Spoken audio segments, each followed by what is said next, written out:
Have you ever had someone damage your property and then try to make you pay for it? Well, that's exactly what happened when my HOA president's entitled son crashed into my car. But here's the thing. He thought I'd just roll over and accept it. His mother thought her position would protect him. They both thought wrong. What started as a simple hit and run turned into a full-blown war with the most notorious Karen in my neighborhood. And by the time the police got involved, things got way more intense than anyone expected. This is the story of how I took down an HOA tyrant and her spoiled son who thought the rules didn't apply to them. Trust me, you're going to want to hear this. So if you've ever dealt with entitled neighbors, power-tripping HOA boards, or people who think money and position put them above the law, this story is for you. Make sure you stick around until the end, because the way this all unfolds is absolutely wild. Let's get into it. You know that feeling when you're just minding your own business, trying to live your life in peace, and then someone decides you're their personal ATM. Yeah, that's exactly what happened to me. And let me tell you, when that someone is the spoiled son of your neighborhood's most notorious HOA president, things get interesting real fast. My name's Marcus, and I've lived in Riverside Estates for about 3 years now. It's one of those cookie-cutter suburban neighborhoods where every house looks almost identical, the lawns are immaculate, and the HOA rules are, well, let's just say they're extensive. The woman who runs our HOA is named Patricia.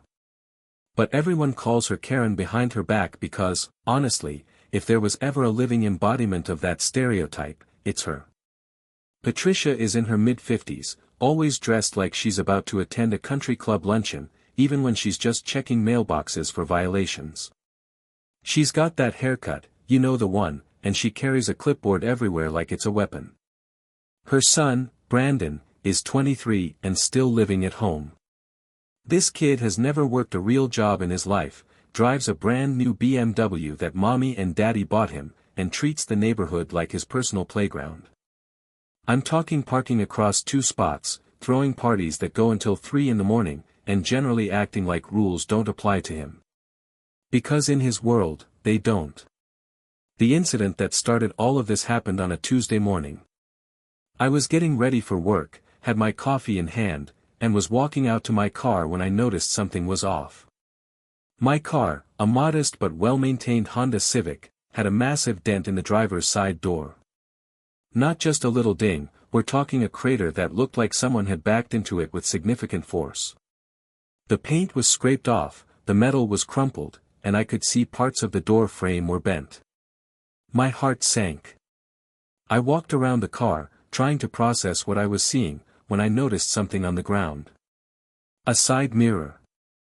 Not my side mirror, but someone else's, just lying there on the pavement about 10 feet from my car. It was silver with a black housing, and it looked expensive. Like BMW expensive. That's when I put 2 and 2 together. I looked down the street and saw Brandon's BMW parked in his driveway, and sure enough, the passenger side mirror was missing. The housing was cracked and dangling, and there were fresh scratches along the side of his car that perfectly matched the height of my door. I took out my phone and started taking pictures. Lots of pictures. The damage to my car, the mirror on the ground, Brandon's car, everything. I've learned that in situations like this, documentation is your best friend. Then I walked up to Patricia's house and rang the doorbell. She answered after a minute, already looking annoyed at being disturbed this early.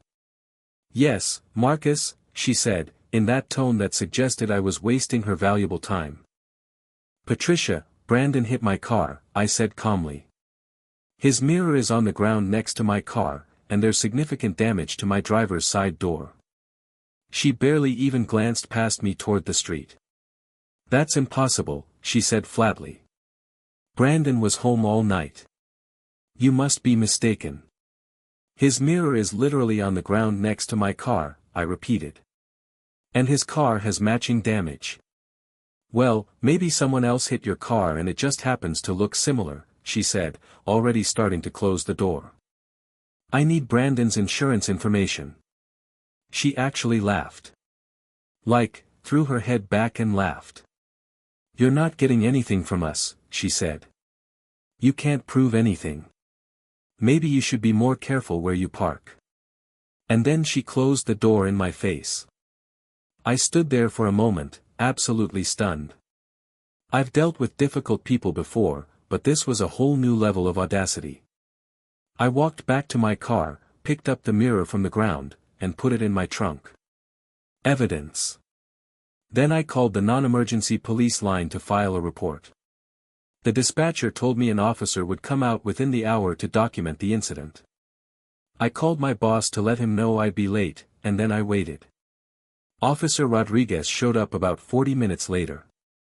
He was professional, thorough, and actually seemed to care about what happened. I showed him all the photos on my phone, pointed out Brandon's car with the missing mirror, and handed him the mirror I'd found on the ground. "This is pretty clear-cut," he said, taking notes. "The damage patterns match, you have physical evidence, and the proximity of the vehicles establishes opportunity." "The owner denies it," I told him. "Patricia, the HOA president. It's her son's car." Officer Rodriguez raised an eyebrow. "She denied it even with all this evidence." "She wouldn't even look at it," I said. "Just closed the door in my face." He walked over to Brandon's BMW and took his own photos, then came back to his patrol car to write up the report. "I'm going to knock on their door and get their side of the story," he said. "Wait here." I watched as he walked up to Patricia's door and rang the bell. She opened it with a smile that immediately faltered when she saw the uniform. They talked for a few minutes, and I could see her gesturing animatedly, her face getting redder. Then Brandon appeared in the doorway, looking like he'd just woken up. Even from where I was standing, I could see him shrug and shake his head. Officer Rodriguez spoke to them for about 10 more minutes, then walked back to me. "They're claiming they don't know anything about it," he said. "The son says his mirror was damaged in a parking lot yesterday, and he hasn't driven the car since. The mother is insisting you're trying to frame them." "Frame them?" I couldn't believe what I was hearing. "I've documented everything," Officer Rodriguez said. "You have enough here for an insurance claim, and possibly a civil suit if they refuse to cooperate. I'd also recommend installing a dashcam if you haven't already." He handed me a copy of the police report and his card. "If they try to retaliate or harass you in any way, call me immediately," he said. Retaliate. I hadn't even thought about that possibility yet. But I should have. Because Patricia wasn't the type to let things go.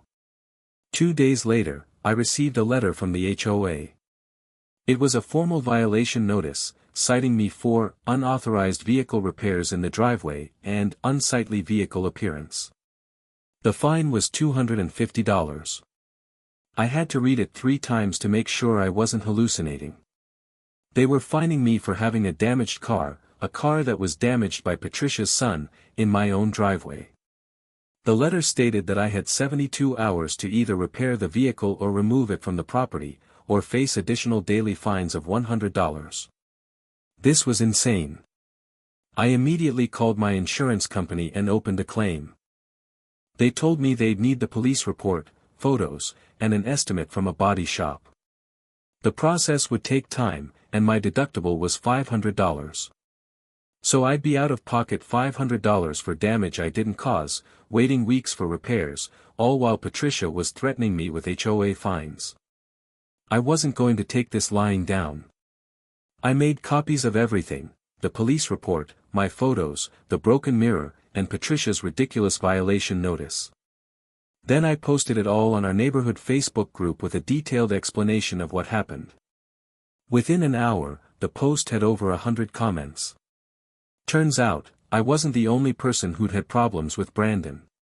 3 other neighbors came forward saying he'd damaged their property too, including Mrs. Chen's mailbox, the Johnson's fence, and someone's trash cans. Nobody had reported it because Patricia had always intimidated them or paid them small amounts to keep quiet.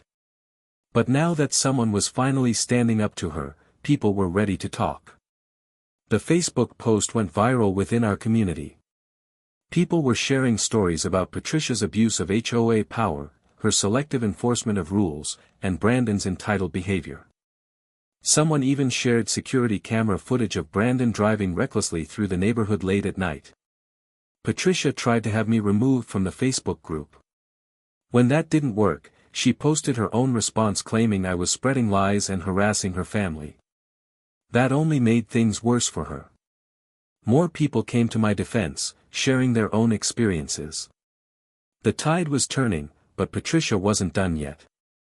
3 days after my Facebook post, I came home from work to find a tow truck in front of my house. The driver was preparing to hook up my car. "What are you doing?"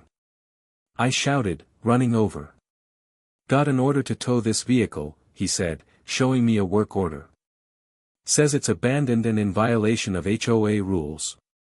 "This is my car, and it's not abandoned," I said. "This is my house. Someone is abusing their authority." The tow truck driver looked uncomfortable. "Look, man, I just do what the work order says. You need to take it up with whoever called us." I pulled out my phone and called Officer Rodriguez. He answered on the second ring. "They're trying to tow my car," I said quickly. Patricia called a tow company and claimed it's abandoned. "Don't let them tow it," he said. "I'm 15 minutes away. Keep them there." I explained the situation to the tow truck driver, who agreed to wait for the police. He seemed relieved, honestly, like he knew something was off about the whole thing. When Officer Rodriguez arrived, he talked to the tow driver, looked at the work order, and then made a phone call. "The vehicle is not abandoned," he told the driver. "This appears to be a fraudulent tow order. You should contact whoever issued this and let them know they could be liable." The tow truck driver unhooked my car and left. Officer Rodriguez turned to me. "This is harassment," he said. "I think it's time we had another conversation with Patricia and her son." We walked up to her door together. This time, when she opened it and saw Officer Rodriguez with me, her face went pale. "Mrs. Patterson," he said formally, "we need to discuss the fraudulent tow order you placed on Mr. Marcus's vehicle, as well as the false HOA violations you've been filing." "I have every right to enforce HOA rules," she said, but her voice was shaking. "You don't have the right to abuse your position to retaliate against someone who filed a legitimate police report about your son's actions," Officer Rodriguez said. That's when Brandon appeared behind his mother again. "What's going on?" he asked, looking annoyed rather than concerned.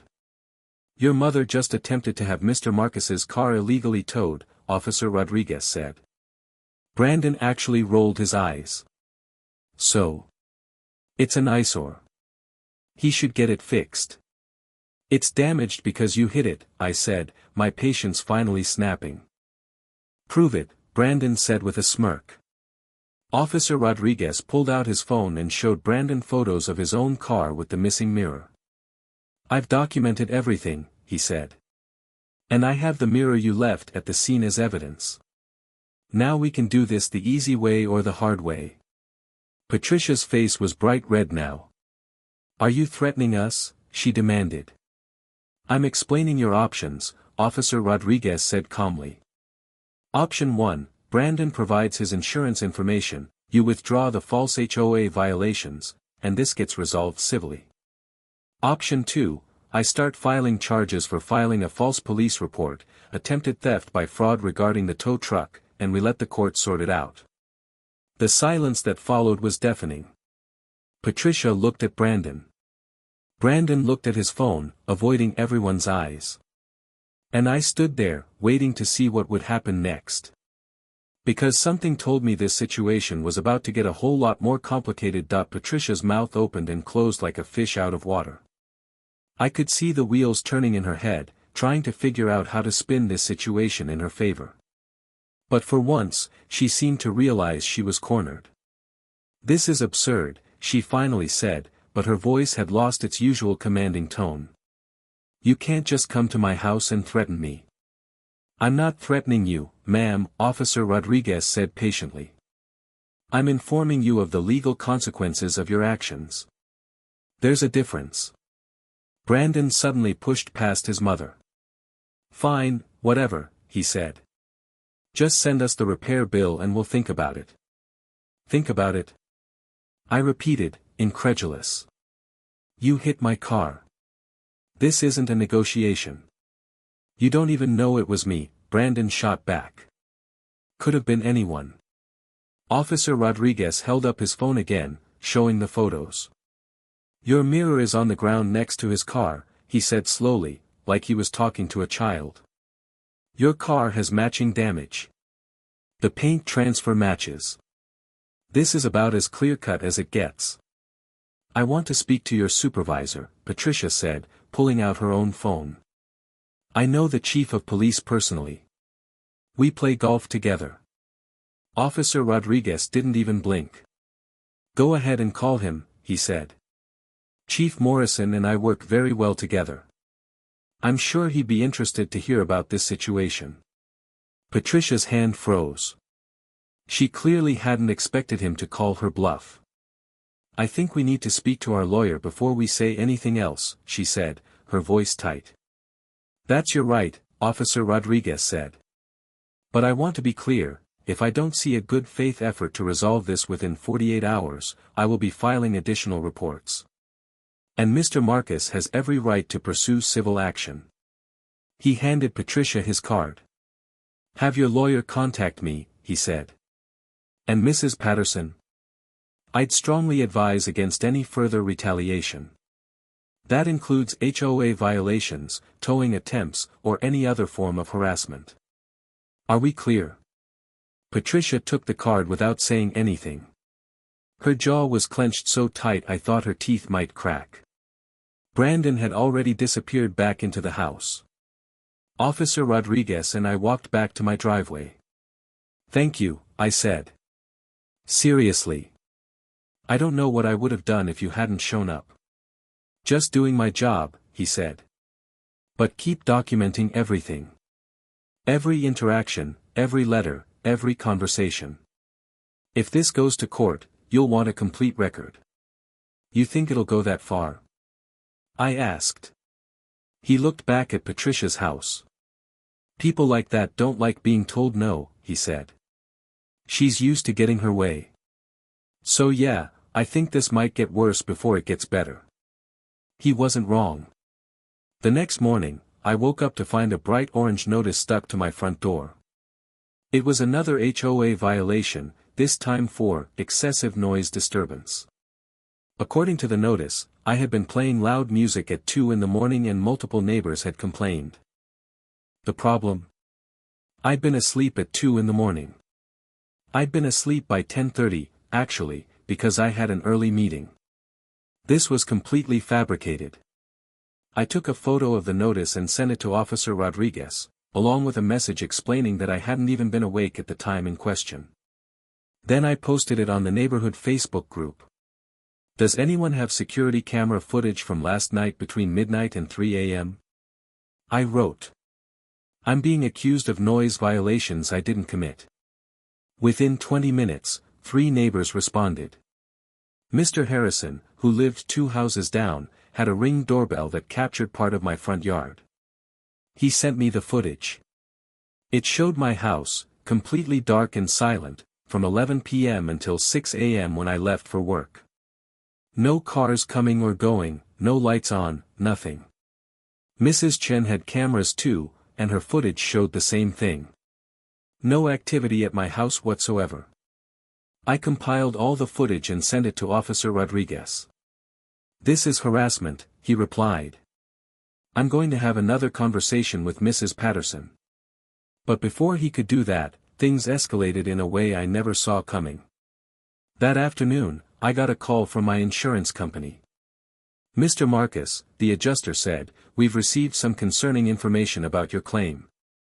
What kind of information? I asked, my stomach dropping. We received an anonymous tip that you actually damaged your own vehicle to file a fraudulent claim, she said. The caller claimed they had witnessed you hitting your own car with a bat. I couldn't believe what I was hearing. That's absolutely false, I said. I have police reports, witness statements, physical evidence. We're going to need to investigate this further before we can proceed with your claim, the adjuster interrupted. This could take several weeks. Patricia Patterson filed that false report, didn't she? I said. The HOA president.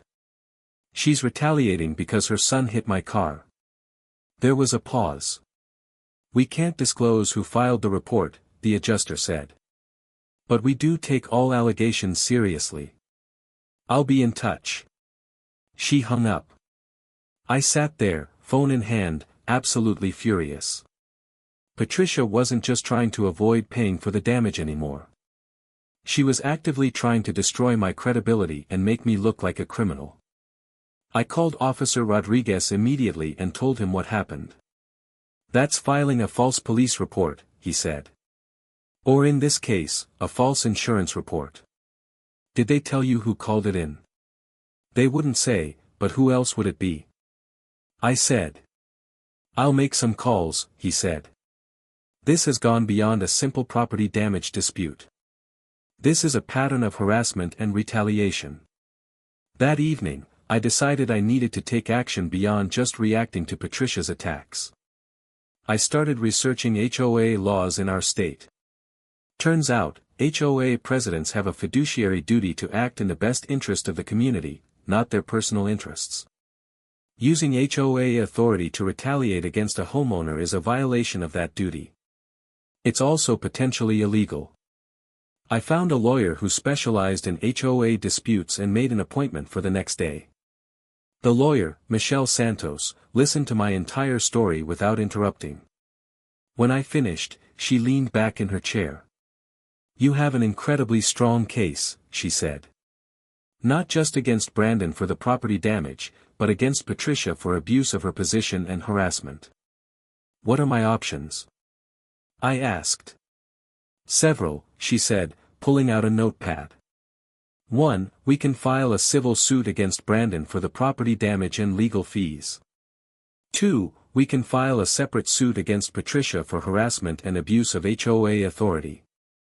3. We can file a complaint with the state HOA regulatory board. Or 4. We can do all of the above. How much is this going to cost me? I asked. I work on contingency for cases like this, she said. Meaning I get paid when we win. And trust me, with the evidence you have, we're going to win. I hired her on the spot. That night, I slept better than I had in days. For the first time since this whole thing started, I felt like I had some control over the situation. But Patricia wasn't done yet. Not even close. 2 days later, I received a certified letter from the HOA's lawyer. It was a cease and desist, demanding I stop defaming Patricia and Brandon on social media. It threatened legal action if I didn't remove all posts about the incident within 24 hours. I immediately forwarded it to Michelle. She called me within an hour, and I could hear the amusement in her voice. They just made a huge mistake, she said. Everything you've posted is documented fact. Truth is an absolute defense against defamation. They can't sue you for telling the truth. So I don't have to take anything down? I asked. Absolutely not, she said. In fact, this cease and desist letter is going to be great evidence of their continued harassment. Keep it somewhere safe. I posted a screenshot of the cease and desist letter on the neighborhood Facebook group, along with a simple message, still being harassed for standing up for myself. The response was overwhelming. Dozens of neighbors commented in support. Several people shared their own experiences with Patricia's abuse of power. Someone created a petition to have her removed as HOA president. Within 48 hours, it had over 100 signatures. That's when Patricia called an emergency HOA meeting. The email went out to all residents, stating that there would be a discussion of community conduct and social media policies. Everyone knew it was about me. Michelle advised me to attend. Don't say anything, she warned. Let them talk. Let them dig their own grave. Just observe and take notes. The meeting was held in the community center on a Thursday evening. When I walked in, the room was packed. Usually, HOA meetings had maybe 10 people show up. This time, there had to be at least 50 residents there. Patricia sat at the front table with two other board members, looking distinctly uncomfortable at the turnout. Brandon was there too, sitting in the back corner on his phone, completely disinterested. Patricia called the meeting to order and immediately launched into a prepared speech about community harmony and destructive gossip. It has come to my attention that certain residents have been using social media to spread malicious rumors and attack other community members, she said, not looking at me. This behavior is unacceptable and goes against everything our community stands for. Mrs. Chen raised her hand. Are you talking about Marcus posting facts about your son hitting his car? She asked loudly. Patricia's face flushed. I'm talking about general conduct, she said stiffly. Because it seems like you're trying to silence someone for telling the truth, Mr. Harrison added. We've all seen the evidence. We've all seen the police report. This isn't the appropriate forum for that discussion, Patricia said, her voice rising. Actually, this is exactly the right forum, another neighbor said. You called this meeting to talk about community conduct. Let's talk about your conduct. Let's talk about the fake violations you've been filing. Let's talk about trying to have someone's car illegally towed. The room erupted in agreement. People started shouting out their own complaints about Patricia's behavior. Someone mentioned the petition to remove her. Patricia banged her gavel repeatedly, trying to restore order.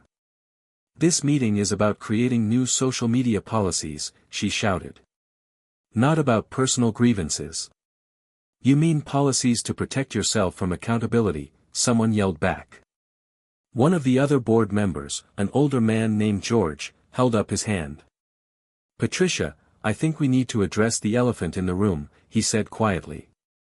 There are serious allegations being made about your abuse of your position as president. The board needs to investigate these claims. Patricia looked at him like he'd just stabbed her in the back. We will discuss board business in executive session, she said coldly. No, George said firmly. These are community matters. They need to be discussed openly. Another board member, a woman named Susan, nodded in agreement. I've received multiple complaints, Susan said. We can't ignore this, Patricia. Patricia's face went from red to purple. I have served this community faithfully for 6 years, she said, her voice shaking with rage. I have enforced the rules fairly and consistently. If people don't like that, they're free to move somewhere else. You tried to have my car towed out of my own driveway, I said quietly. Every head in the room turned to look at me. Patricia's eyes locked on mine, and I saw pure hatred there. You have been nothing but trouble since you moved here, she hissed. You think you can just waltz in and disrespect the authority of this board? Authority? I interrupted. You don't have authority to abuse your position. You don't have authority to file fake violations. You don't have authority to protect your son from the consequences of his actions. The room was dead silent. Patricia stood up, grabbing her papers. I don't have to sit here and listen to this, she said. Actually, you do, George said. As president, you're required to preside over meetings. If you walk out, that's abandonment of your duties. Patricia froze. She looked around the room, seeing nothing but hostile faces staring back at her. Brandon finally looked up from his phone, sensing something was wrong. Mom, what's going on? He asked. Shut up, Brandon, Patricia snapped. That's when Michelle Santos walked into the room. I hadn't even known she was coming. She walked straight to the front and placed a stack of papers on the table in front of Patricia. Patricia Patterson, she said clearly, you've been served. Patricia stared at the papers like they were a venomous snake. What is this? She whispered. A lawsuit, Michelle said. For harassment, abuse of authority, and intentional infliction of emotional distress. You'll find all the details in the complaint. She turned to Brandon. Brandon Patterson, you've been served as well. She placed another stack of papers on the table. What? Brandon said, finally paying attention. For what? Property damage, hit and run, and conspiracy to commit insurance fraud, Michelle said. Have a nice evening. And with that, she walked out. The room erupted into chaos. People were talking over each other, some cheering, some asking questions. Patricia just stood there, staring at the papers, her whole body trembling. Brandon rushed to the front, grabbed his papers, and started reading them, his face going pale. They can't, this is crazy, he stammered. George cleared his throat. I think, he said loudly, quieting the room, that we need to call a vote of no confidence in Patricia's leadership. Seconded, Susan said immediately. Patricia's head snapped up. You can't do that, she said. There are procedures. Which we're following, George said. All in favor of holding a vote of no confidence in Patricia Patterson's leadership as HOA president, say aye. A chorus of ayes echoed through the room. Opposed? Silence. Even Patricia's few remaining friends stayed quiet. The motion carries, George said. Patricia, you're suspended pending a full board review and community vote. Please surrender your access to HOA accounts and records. Patricia looked like she might faint. Or explode. Maybe both. This isn't over, she said, her voice low and dangerous. Not even close. She grabbed Brandon's arm and dragged him toward the door. As they passed me, Brandon jerked to a stop. This is all your fault, he said. You ruined everything. No, I said calmly. You ruined everything when you hit my car and tried to lie about it. I just made sure there were consequences. Brandon lunged toward me, but Patricia pulled him back. Don't, she hissed. Not here. Not now. They left, and the room broke into excited chatter. People came up to shake my hand, to thank me for standing up to Patricia. Mrs. Chen gave me a hug. You're braver than all of us, she said. But as I watched Patricia and Brandon through the window, getting into their car, I couldn't shake the feeling that this was far from over. Patricia's last words kept echoing in my mind. This isn't over. I didn't sleep well that night. Every little sound had me checking the windows, wondering if Patricia or Brandon would try something stupid. But the night passed without incident. The real action started the next morning. I woke up to 17 missed calls and about 40 text messages from neighbors. Apparently, Patricia had sent out a mass email at 3 in the morning to the entire HOA community. It was unhinged, rambling, accusing me of conspiracy, of manipulating the community, of orchestrating some elaborate scheme to destroy her reputation. She claimed I had faked the damage to my car. She claimed I had bribed Officer Rodriguez. She even claimed I was working with outside agitators to destabilize the neighborhood. It was the desperate flailing of someone who knew they'd lost. Michelle called me at 8 a.m. Have you seen the email? She asked. Yeah, I said. It's pretty wild. It's also defamation, she said, and I could hear the smile in her voice. She just gave us even more ammunition. Forward it to me immediately. I did. Then I got ready for work, trying to pretend like my life wasn't completely consumed by this situation. But when I stepped outside, I found Officer Rodriguez's patrol car parked in front of my house. He was standing next to it, talking into his radio. When he saw me, he waved me over. Morning, he said. I wanted to give you a heads up. We arrested Brandon Patterson about an hour ago. My eyes widened. For what? He showed up at the police station at midnight, drunk, demanding to speak to the chief, Officer Rodriguez said. Started making threats about the lawsuit, about you, about the department. Got belligerent with the desk sergeant. We had to detain him for public intoxication and threatening behavior. Is he still in custody? I asked. He posted bail about 20 minutes ago, Rodriguez said. But he's got a court date now for the criminal charges, on top of your civil suit. Kid's digging himself deeper. He handed me another card. Different number, he said. That's my cell. If anything happens, anything at all, you call me directly.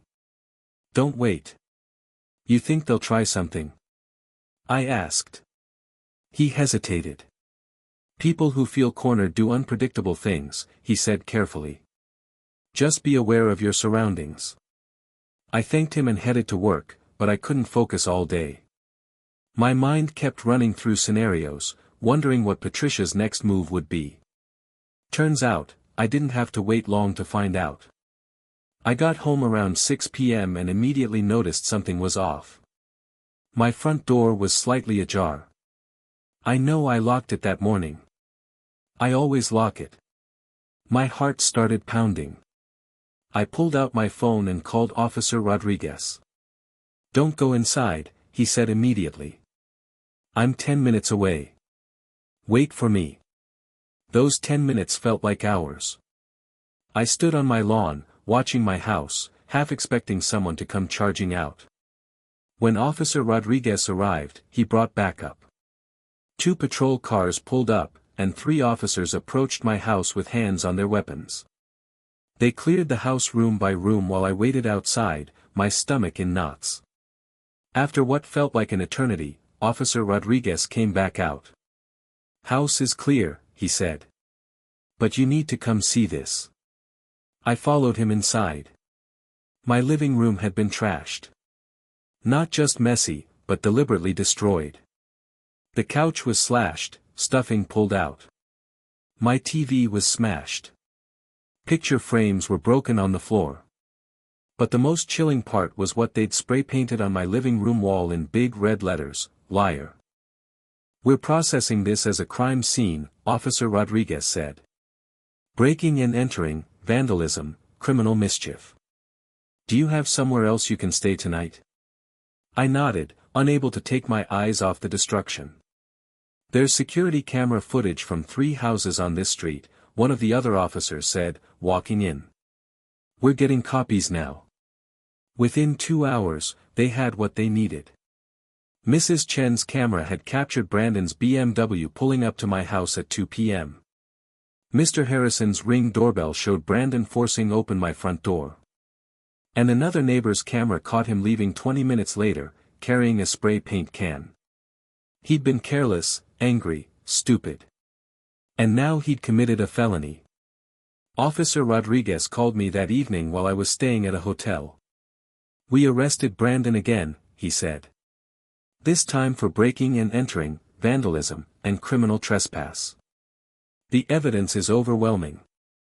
He's looking at serious charges. What about Patricia?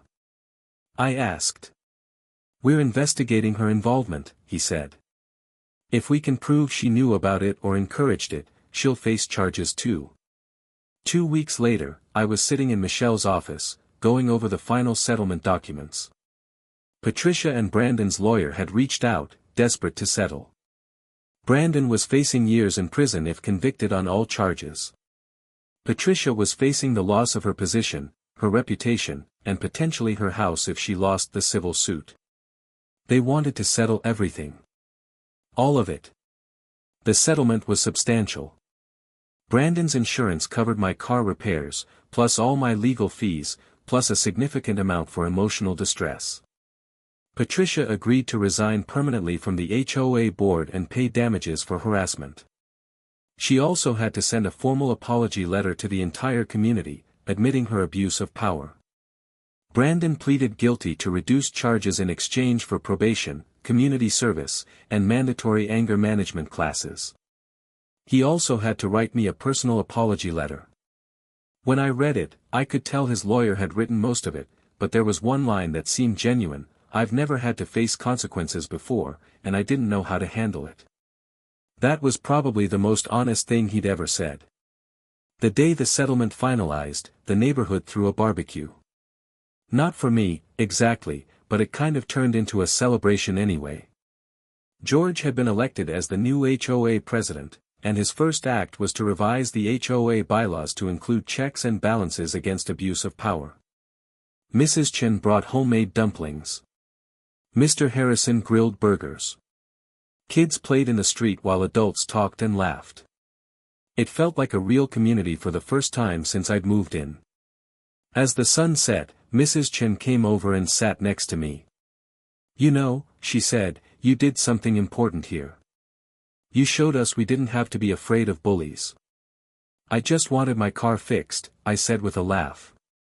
"Maybe," she said. "But you gave us all something more than that. You gave us our neighborhood back." I looked around at the happy faces, the relaxed atmosphere, the absence of fear. She was right. This had stopped being about a car a long time ago. It had become about standing up for what was right, even when it was hard. Even when it was scary. The Pattersons moved out 3 months later. Sold their house and left without saying goodbye to anyone. I heard through the neighborhood grapevine that they'd moved 2 states away, trying to start fresh. I hoped, for their sake, that they'd learn something from all this. But that wasn't really my problem anymore. My problem was deciding what color to paint my newly renovated living room. The insurance money had covered professional repairs, and I'd decided to upgrade a few things while I was at it. As I stood in the paint aisle at the hardware store, debating between 2 shades of blue, my phone buzzed. It was a message from Officer Rodriguez. "Saw you got your car back from the shop. Looks good as new. Glad everything worked out. Stay safe out there." I smiled and typed back a quick thank you. Then I grabbed both paint samples and headed to checkout. After everything I'd been through, I figured I'd earned the right to take my time making decisions. No more letting other people push me around. No more staying quiet to keep the peace. I'd learned that sometimes, the only way to get justice is to stand up and fight for it. Even when it's messy. Even when it's expensive. Even when it means going toe-to-toe with the neighborhood Karen and her entitled son. Because at the end of the day, standing up for yourself isn't just about winning. It's about showing yourself, and everyone else, that you're not someone who can be pushed around. And that's a lesson worth learning, no matter what it costs. As I drove home, past houses I now knew were filled with friends instead of strangers, past an HOA that actually served its community instead of terrorizing it, I realized something. This neighborhood finally felt like home. And Patricia and Brandon? Well, they'd learned that actions have consequences. Even if you've never had to face them before. Even if mommy always protected you. Eventually, reality catches up with everyone. And when it does, you better hope you've got more than entitlement and arrogance to fall back on. Because in the real world, that doesn't count for much. Justice does. Truth does. Standing up for what's right does. And sometimes, when you're lucky, you get all 3.